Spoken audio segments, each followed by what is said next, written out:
আপনাদের সামনে আমি খুব পরিচিত সূরা একটা একেবারেই সবারই জানা আম্মাপাড়া থেকে একটি সূরা তেলাওয়াত করেছি। সবারই মুখস্থ না থাকলেও জানতে পারছেন যে সূরাটা খুব নিকটে। এই সূরার আরবি অংশ হলেও মানুষের কাছে এতটা পরিচিত বা এই সূরাটার পরিচিতি আছে যে প্রথম জামানার কথাটা থেকে নিয়ে এই পর্যন্ত ধারাবাহিকতাটা নিয়ে আসলে ঠিক এক জায়গায় আসেই যে সেই যুগের মানুষ ইসলামটাকে লুফে নিয়েছিল আকর্ষণভাবে। অন্যান্য নবীদের সামনে আমাদের শেষ নবী মুহাম্মদুর রাসূলুল্লাহ সাল্লাল্লাহু আলাইহি সাল্লামের বর্ণনা করছিলেন স্বয়ং আল্লাহ। খুব মুখরোচক বা খুব ট্যালেন্ট বা হেভি ওয়েট হলে পারে তার আলোচনার সাপেক্ষে আসে। এখন প্রায় ছোট থেকে বড় বৃদ্ধ সবারই মুখে মুখে এখন শোনা যায় যে জাকির নায়েক পরিচিত অপরিচিত সবারই মুখেই শোনা যায়, যায় না? এই কারণে যায় যে আজকের দিনে তিনি হচ্ছেন মডার্ন হেভি ওয়েট। তারপরেও জাকির নায়েকও কিন্তু শেষ নবীর উম্মাত, যে নবীর ওপরে কোরআন অবতীর্ণ হয়েছে সেই নবীর কথা একটাই আলোচনা হতে হতেই আসমানে উপরে এই রকমই একটি মজলিস কনফারেন্স হয়েছে। সেই কনফারেন্সে আলোচনা হচ্ছিল, সে আলোচনার মধ্যে ছিলেন বিশ্ব প্রশংসিত নাম মুহাম্মদ সাল্লাল্লাহু আলাইহি সাল্লাম। তিনার নাম স্বয়ং উচ্চারিত হচ্ছিল এবং স্বয়ং তার বক্তব্য রাখছিলেন অন্য আর কেউ নয়, স্বয়ং আপনার আমার সকলের রব, এমনকি মুহাম্মদ সাল্লাল্লাহু আলাইহি সাল্লামের রব আল্লাহ মানুষের মধ্যেতে পরিচয় দিচ্ছিলেন। কি পরিচয় দিচ্ছিলেন? এমন একজন মানুষের মধ্যে থেকে নির্বাচিত করে বের করা হয়েছে যার উপরে কোরআন অবতীর্ণ করা হয়েছে, অথচ তার আগেও যত মানুষ জন্মগ্রহণ করেছে এই মানুষের ওপরে তাদের সম্মান অগ্র অধিকার ছিল না। পরে যত মানুষ আসবে তাদেরও অত সম্মান আসবে না।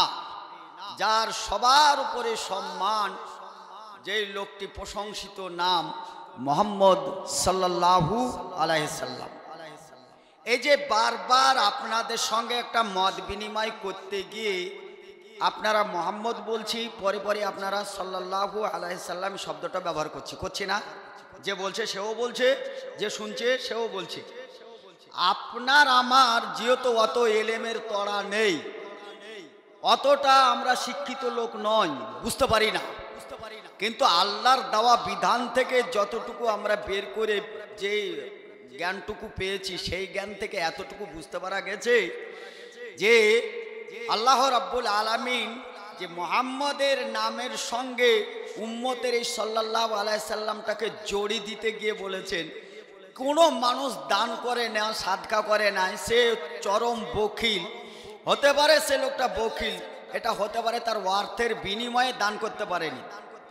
আপনার ইচ্ছা আছে প্রবল যে আমি কিছু দান করব, কিন্তু দান কি দিয়ে করবেন? টাকা নেই, পয়সা নেই, ধন দৌলত, এটাই তো দান করে, তাই না? কিন্তু এটা না থাকলে দান করবেন কি দিয়ে? এটা তো নেই, দান করতে পারছেন না। কিন্তু এটা তো নয় যে আপনি অহরহ কথা খরচ করেন, অথচ মুহাম্মদের নামটা শুনে এতটুকু কথা খরচ করতে গিয়ে কৃপণতা করবেন।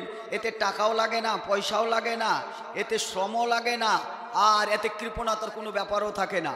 অথচ সবচাইতে নিকৃষ্ট এবং তার উপর অভিশাপ লানাতের কথা বলা হয়েছে যে মুহাম্মদ সাল্লাল্লাহু আলাইহি সাল্লাম মুহাম্মদের নাম শোনার পরে যে দরুদ পড়ল না মুহাম্মদের উপর, অর্থাৎ সাল্লাল্লাহু আলাইহি সাল্লাম বললেন না, এই লোকটি সবচাইতে বখিল, কৃপণ এবং তার উপর আল্লাহর পক্ষ থেকে অভিশাপ।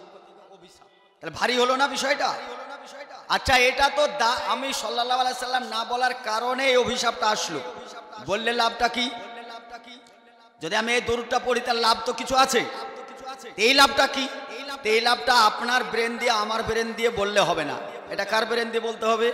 স্বয়ং যিনি স্রষ্টা শিখিয়েছেন তার ভাষা দিয়ে আমাদেরকে এটাকে উপস্থাপন করতে হবে। তিনি কে বলেছেন যে আমার নবীর নাম শুনে যেই ব্যক্তি দুরুদ পড়লো, অর্থাৎ সাল্লাল্লাহু আলাইহি সাল্লাম এইটুকু বলল, তার সঙ্গে সঙ্গে 10টা গুনাহ ঝরে গেল। আর ওই ঝরা জায়গাটা আরো 10টা নেকি দিয়ে তার ঝরা জায়গাটাকে পূরণ করে দেওয়া হলো। এবার বলা যাবে না সুবহানাল্লাহ? একটা নেকি কামানো। আজকের দিন আপনি অসহায় হয়ে যান, আজকের দিন কোনো একটা জায়গায় একটু বিপদে পড়েন, বা আপনার পকেট মেরে নিয়েছে, আপনি হয়তো এখান থেকে আপনি রাজগ্রাম যাবেন, বা আপনি নেপাল যাবেন, কিষানগঞ্জ যাবেন, শিলিগুড়ি যাবেন, কলকাতা যাবেন, আর রাস্তার মধ্যে এখানে কেউ পকেট মেরে নিয়েছে, হতে তো পারে। এখন পকেট মারার পরে টিটি এসে পয়সা চাইছে, বা যে কন্ট্রাক্টর ছিল আপনার কাছে পয়সা চাইছে, আপনার কাছে পয়সা নেই। পকেট মেরে নিয়েছে মানে তো নেই। আপনি এরকম কোট শার্ট পরে যখন লোকটি বারবার আপনাকে অপমান করতে চাইছে আর আপনি অপমান হচ্ছেন, তারপরেও যদি আপনাকে বলি যে ভাই আপনারা যারা আছেন, আমি তো দেখুন এদের চোখের সামনে কতটা অপমান হচ্ছি, তা আমাকে 200 টাকা দিলে আমি কলকাতা পর্যন্ত পৌঁছে যাব, আপনার নাম ঠিকানা দেন, আমি এই ঠিকানায় আমার টাকাটা আমি পাঠিয়ে দেবো, এখন আমার কাছে ফোনপেও পয়সা নেই, আমার কাছেও নেই, আমার এখন বিপদগ্রস্ত। এমন কিছু লোক আছে 200 টাকা দেওয়ার জন্য প্রস্তুত আছে না নেই? দেবে না? কারণ আমি প্রথমে আমার সম্মানটাকে আমি বলেছি যে এতগুলো লোকের সামনে ওপেন না করে আপনি আমার ভদ্রতাটা বজায় রেখে আমাকে 200 টাকা দেন, যাতে আমার সম্মানটা বজায় থাক। তা আমার এই সম্মানটা রক্ষা করার জন্যে 200 টাকা দেওয়ার মানসিকতা অনেকেরই আছে, পরিচিত অপরিচিত অনেকেরই মানসিকতা আছে, নেই? আছে তো? কিন্তু কিয়ামতের মা, একটু আগে সভাপতি সাহেব সহ বক্তা মা বাপের কথাই বলছিলেন, পৃথিবীতে সবচাইতে আপন জন হিসাবে কাকে মনে হয় আপনার? পৃথিবীর সবচাইতে আপন জন কাকে মনে হয়েছে আপনার? একটাই মনে হয়েছে যে দেখেন আমি আমার বাস্তবতাটা বলছি, অতএব আমি যখন বাপ আমার বাস্তবতাটা যখন আমি তুলে ধরবো, তাহলে প্রত্যেক বাপের ব্রেনে কিন্তু এই কথাটা যাওয়া উচিত বা যাবে। আমাকে এই জালসা কমিটির লোক কেউ বা কারা 2টো মিষ্টি দিয়েছে, আর আমি যদি মনে করি যে এইখান থেকে আমি সকালবেলায় বাড়ি পৌঁছাবো, তাহলে কমিটির অজান্তেই আমি ওই 2টো মিষ্টি কিন্তু পকেটে লুকিয়ে রেখেছি। কার জন্য রেখেছি? আমি আমার বাচ্চা বাড়িতে গিয়ে যে প্রথমে আব্বু আব্বু কি এনেছেন কি এনেছেন, এইটা যখন ও আব্বু আব্বু করে আসবে, তখন আমি পকেট থেকে কমসে কম এই 2টো মিষ্টি বের করে যেন বাচ্চাটার হাতে দিতে পারি। এইরকম মানসিকতায় আব্বু আমরা না? এরকম মানসিকতা আপনার বাচ্চার জন্য আপনি করেন না? এগুলো প্রত্যেকজন যারা আমরা এখানে জালসা শুনতে এসছি, যার বাচ্চা আছে তারই কিন্তু এরকম একটা মেজাজের। সে কিন্তু খায় নাই, হোটেলে খেলে পারে কিছু টাকা হয়তো খরচ হয়ে যাবে এই চিন্তায় খাই নাই, কিন্তু বাড়ি যাওয়ার সময় ঠিকই 1 কিলো আপেল নিয়েছে, যাবো যে বাচ্চারা খাবে, নিজে কিন্তু খায়নি। এমন কিছু আপনি দেখবেন, আমার কিন্তু ওই গোড়াটা আমি ভুলিনি, ওইদিকে যাব, কিন্তু এইদিকে একটু ফিরে এসছি। তাহলে এটা হচ্ছে বাপের দায়িত্ব। আর একটা দায়িত্ব হচ্ছে যে আপনি বাপ যতটা দায়িত্ব পালন করে তার চাইতে মায়েরা কম করে না বেশি করে? বেশি করে না? মায়েরা যা করে তার কি ভাগ 1 ভাগ বাপেরা করতে পারবে না, অসম্ভব। কারণ পুরুষদেরকে আল্লাহ রাব্বুল আলামিন পুরুষের মেজাজ দিয়ে তৈরি করেছে, অতএব একটা মহিলার মেজাজের সঙ্গে পুরুষের মেজাজ কোনোদিনই মিলবে না, মিলাতে পারবেন না, এটা মিলবে না।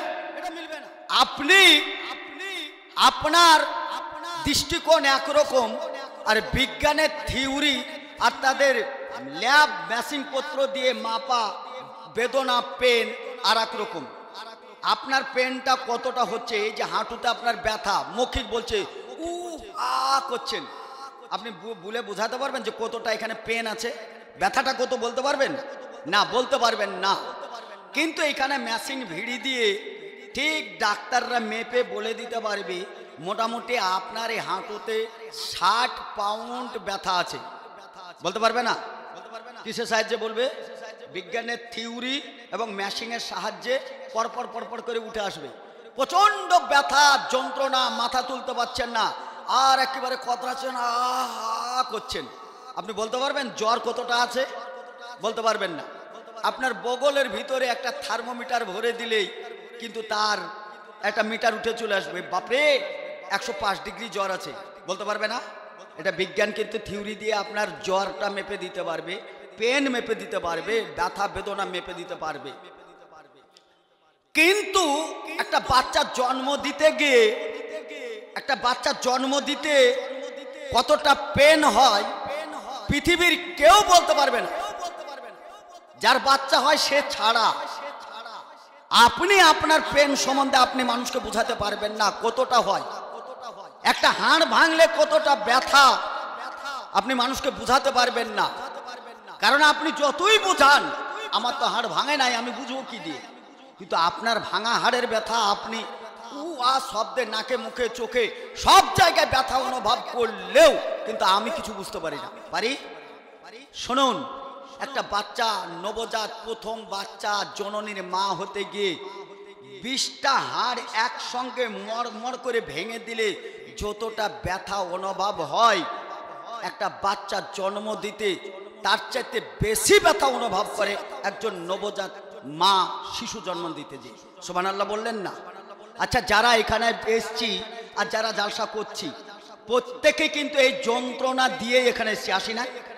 প্রত্যেকেই কিন্তু এই মায়ের পেট থেকে আসার সময় একই যন্ত্রণা দিয়ে এসছি।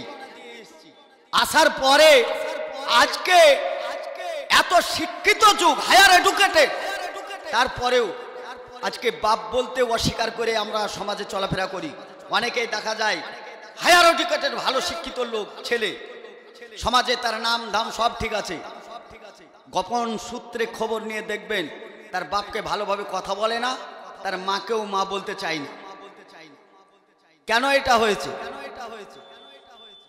আমার তো ধারণা হয় যে এই গল্পটা বলছি মানুষের সামনে, আপনাকে তুলে ধরতে পারছি না। মাঝে মধ্যে কোনো একটা পুরুষের বাচ্চা হওয়া দরকার ছিল, আপনি পাশাপাশি গল্প করতে পারতেন, বলতে পারতেন, কিন্তু পুরুষের তো বাচ্চা হওয়ার সিস্টেম নেই।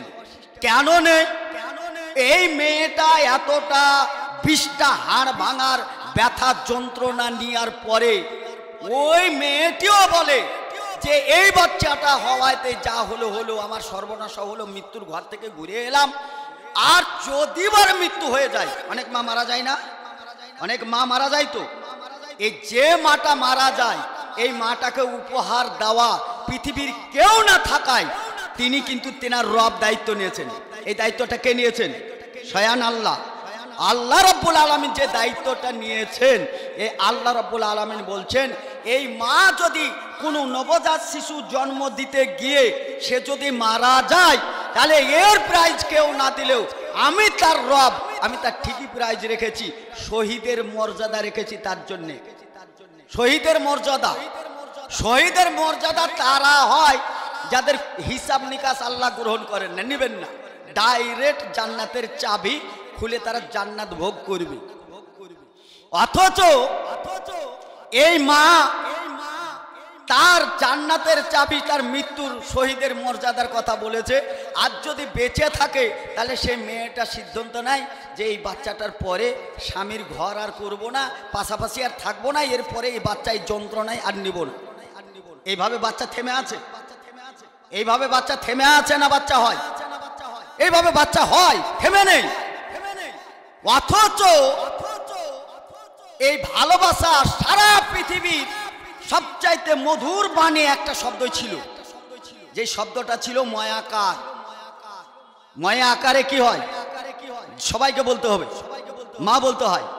মা বলাতে, আমি মুহাম্মদ সাল্লাল্লাহু আলাইহি সাল্লাম বলাতে আমার নেকি হয়, এই কথাটা যখন আমি দলিল সহকারে পেলাম, তো মা শব্দটা বলাতে আমার কিছু উপকার আছে না নেই?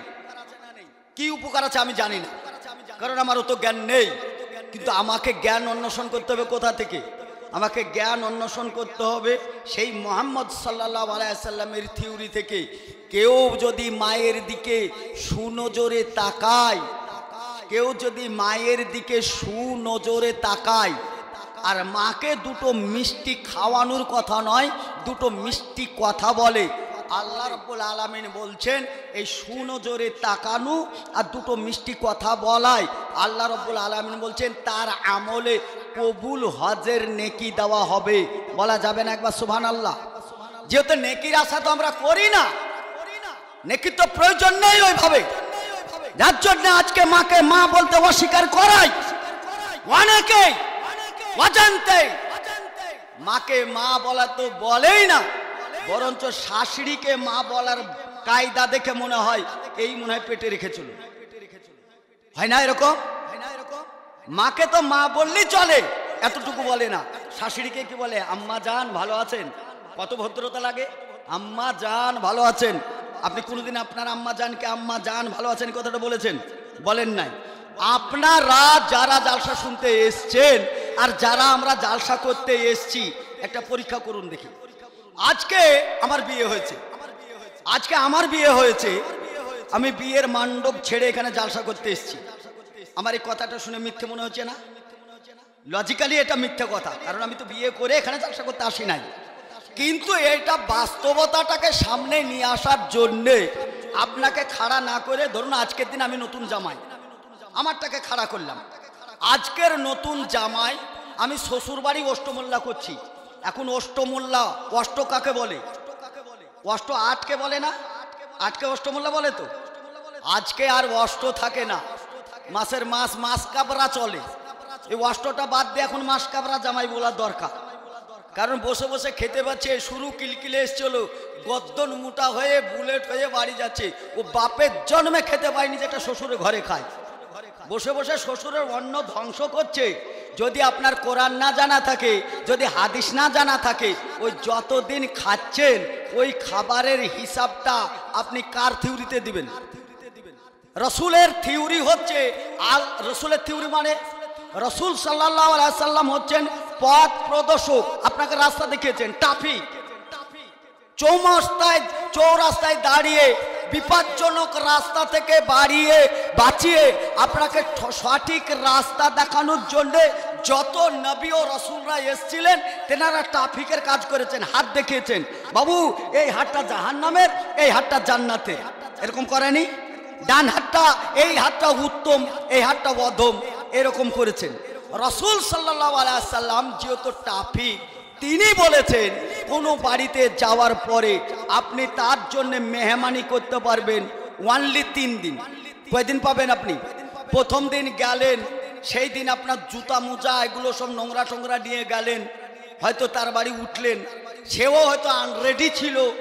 মুরগি আনতে হবে, গরুর গোশ আনতে হবে, হালুয়া বানাতে হবে, ভিআইপি মিষ্টি আনতে হবে, তাকে তো সময় দিতে হবে না। আজকে আমার একবারে তৈরি করা আছে আর জামাই গেল আর খাওয়াতে হবে, তাহলে তাকে একদিন সময় দিতে হবে। যেদিন গেলেন সেই দিন আপনি উঠলেন, আসসালামু আলাইকুম, সেই বাড়ির মেহমান হলেন, ওয়ালাইকুম সালাম, বাবু আসো, বাড়িতে আজকে থাকো। তো সেই দিন আপনি থাকলেন, মানে সেই দিন প্রথম দিন। দ্বিতীয় দিন আপনার জন্য একটা মেহমান করার সুযোগ পেলাম। সকালবেলায় বাজার গেলাম, অনেক দিন পুরাতন লোক, আমি খাসির গোশ নিয়ে এলাম 1 কিলো, ভালো মিষ্টি নিয়ে এলাম, বা আমার পছন্দ মেহমানের সম্মান করার জন্য একটা সুযোগ পেলাম। সারাদিন আমার কর্মটা কামাই করে আপনার সঙ্গে সময় দিয়ে ওই দিনটা আপনাকে আমি নিয়ে বাজার হাট করে বেশ রামদাম খাওয়া দাওয়া করলাম। তারপরের দিন আমাকে কি করতে হবে? আমিও তো কোনো আত্মীয় স্বজনের সঙ্গে জড়িত, আমিও তো কাউরির সঙ্গে জড়িত। এই মেহমানের হাতটা ধরে হয়তো আমার পাশে একটা বাড়ি গেলাম, বন্ধুর বাড়ি, বা একটা আমার আত্মীয়র বাড়ি, বা কাউরির বাড়ি, এই চলাচল করতে গিয়ে পরিচয় করে দিলাম। বাজারে গেলাম, এই একটা কোট নিলাম, নেওয়ার পরে গায়ে ধরলাম, এ বাবু তোমাকে খুব ভালো লাগছে, এই কোটটা আমার পক্ষ থেকে তোমাকে উপহার আপনি দিতে পারেন। তাহলে যে একদিন গেল সেই দিন হচ্ছে গেল, যাওয়ার দিন সেটা যা উঠলো। পরের দিন মেহমানি করার জন্য সযত্নে খাওয়ালাম। তৃতীয় দিন কোট কিনে যখন গায়ে ভরে দিলাম, চতুর্থ দিন আসার আগে সকালে চা খাওয়ার আগে আপনার ব্যাগ গোটাতে হবে, গুটি আপন কেটে পড়তে হবে। যদি চতুর্দিন থাকেন তাহলে আমার অন্য ধ্বংস করতে এসেছেন, এবার আপনি ডাকাতি করছেন। আপনি এখন যা গিলবেন এখন আমার অন্য ধ্বংস। আমার এখন ওই কর্মফল যা আছে বাড়িতে, আমার আন্ডা বাচ্চা যা নিয়ে পোষাপুষি করতাম, আমি সংসার চালাতাম, এই সংসারকে ভেঙে চুরে এবার আপনাকে খাওয়াতে হবে। এখন আপনি রাজার হালাতে খাচ্ছেন আর চেয়ারে বসে গদ্দন মোটা করছেন, আর আমি কিন্তু ভিতর ভিতর আমি ফকির হতে যাচ্ছি। আপনি এন্দুরের মতন মাল নামাছেন আর আমাকে কিন্তু আমার মাল ধ্বংস হচ্ছে। এই থেকে আল্লাহ রাসূল সাবধান করেছে, অষ্টমূল্যা করেন মানে কোন মোল্লার গোষ্ঠী আপনি? অষ্টমূল্যা করেন মানে হারাম গিলতে এত ভালো লাগে। যারা জামায় আছেন বা আগামী দিন বিয়ে করবেন, এইখান থেকে কমসে কম এই মানটুকু নিয়ে যান যে পরের খাবার খাবো না। কেন খাবেন আপনি? এই বলেন চাচা, আপনার কাছে ডাবটা তো খুব ভালো। চাচির সঙ্গে গল্প করতে গিয়ে বলছে যে আমাদের হুজুর এসছিল, বলছে গাছের ডাবটা খুব চিকন, চাচির মনটা নরম। বলে হুজুর বলেছে গাছের ডাব নরম, একটা কেটে দিয়ে এসো। খাচখাচ করে কেটে কিনা তো প্রথম গাছের ডাব মসজিদে দেয় না? মসজিদে দেয়, মাদ্রাসায় দেয় বরকতের জন্য। হুজুর বলেছে তো হুজুরকে দিল। প্রথম ডাবটা কেটে খেলাম, খুব ভালো। 3-4 দিন পরে আবার যেতে যেতে দেখছি বড় বড় পেয়ারা। আরে বাপরে চাচা, আপনার কাছে তো ভালো ভালো পেয়ারা আছে গো, পাকা পাকা পেয়ারা। চাচা কিন্তু চাচির সঙ্গে আলোচনা করতে গিয়ে বলছে যে আজকের হুজুর পেয়ারার কথা বলছিল গো। চাচির মনটা খুব নরম। চাচি বলল দুটো পেয়ারা দিয়ে এসো, খেতে মন গিয়েছে। হুজুর দূরে কাটলো, দুটো পেয়ারা দিয়ে গেল। আর একদিন দেখলাম বড় বড় হাঁড়ি লেবু। কয়েকদিন ঘুরতে ঘুরতে বাপরে চাচা, গাছে তো অনেক লেবু ধরেছে গো, ভালো লেবু। আবারও চাচিকে বলছে যে হুজুরটা বেশ ভালো লোক, যত খায় আমাদের বাড়িতে বরকত দেয়। গাছের ডাব কত ধরেছে, পেয়ারাও অনেক ধরেছে। হুজুর লেবু গাছের কথা বলছিল। চাচি বললো যাও যাও যাও, একটা দিয়ে এসো। এখন 6-7 দিন পর যাওয়ার পরে ওই বাড়ি থেকে সুন্দরী একটা বিটি ছেলে একদম টুকটুকে আসছে। এখন যদি বলি বিটিটাকে দেখলাম, দেখে চাচাকে জিজ্ঞাসা করলাম এই মেয়েটা কার গো? চাচা বলছে যে এটা আমার মেয়ে। বাপরে আপনার বিটি কত সুন্দর গো। চাচা এবার বহি দিয়ে আসবে নাকি? ডাবটা সুন্দর তো আপনাকে দিয়েছিল, লেবুটা সুন্দর আপনাকে দিয়েছে, পেয়ারা সুন্দর বলেছেন দিয়েছে। এখন তো বলছেন চাচা আপনার বিটিটা তো খুব সুন্দর, দেবে? কেন হুজুরকে দিবে না কেন? হুজুর তো ভালো মানুষ, বিটিটা দিয়ে আসবে, এটাও দান হোক না। এইটা যত বড়ই হুজুর হোক তাকে কিন্তু এই বিটিটা দিবে না। এই বিটিটাকে নিতে হলে একটা নিয়মের মধ্যে দিয়ে নিতে হবে। একটা নিয়ম নেই, আপনার নিয়মে নিলে হবে। আপনার নিয়মে তো ফেসবুকে অনেক প্রেম করে রাত্রে অন্ধকারে বের করে নিয়ে চলে যাচ্ছে, এটা আপনার নিয়ম। নিয়ে যায় না? ভালোবাসা করে অনেক মেয়ে বেরিয়ে যায় না? কালো ধলো কিছুই দেখে না, ফেসবুকে চেহারাটা দেখে একবারে বাপরে ঝকঝক ঝকঝক করে, মনে হয় যে এইরকমই হবে। আসলে কি তাই? আচ্ছা আপনাকে একটা ছবি দেখাই, যদিও বারে এটা ইউটিউব চ্যানেলে যাচ্ছে, তবু একটা দেখেন, একটা ম্যাজিক আপনি দেখেন, তাহলে বুঝতে পারবেন। আচ্ছা এই চেহারাটা কার চিনতে পারেন? এই লোকটাকে, এই লোকটাই বক্তব্য রাখছে। যে লোকটা এখানে দেখতে পাচ্ছেন, এই লোকটা কিন্তু এখানে বক্তব্য রাখছে। এই চেহারাটা দেখে যদি কেউ প্রেম করে আর ডাইরেক্ট যদি এই চেহারাটা আসে, প্রেম টিকবে? বলেন, এই চেহারাটা খুব সুন্দর লাগে না? ঝকঝক হচ্ছে, সাদা হচ্ছে। আসলে ডাইরেক্ট যদি আমাকে কেউ দেখে, এই চেহারার সঙ্গে আমার এই চেহারার মিল আছে? আমি তো কালো অন্ধকার, আর এটা কিন্তু ঝকঝক। এই দেখে প্রেম করে বাড়িতে যদি আসে, আসার পরে আসল চেহারাটা যদি সামনে হয়, আমার মনে হয় প্রেম করেছে যত তাড়াতাড়ি, ওই প্রেম ভাঙবে তত তাড়াতাড়ি, ঝামেলা হবে তত তাড়াতাড়ি। যত জুনাই ভালোবাসা প্রেম করে বিয়ে করেছে, তত জুনাই অশান্তিতে ভোগ করছে। কথা ঠিক না? কথা ঠিক কি ঠিক না?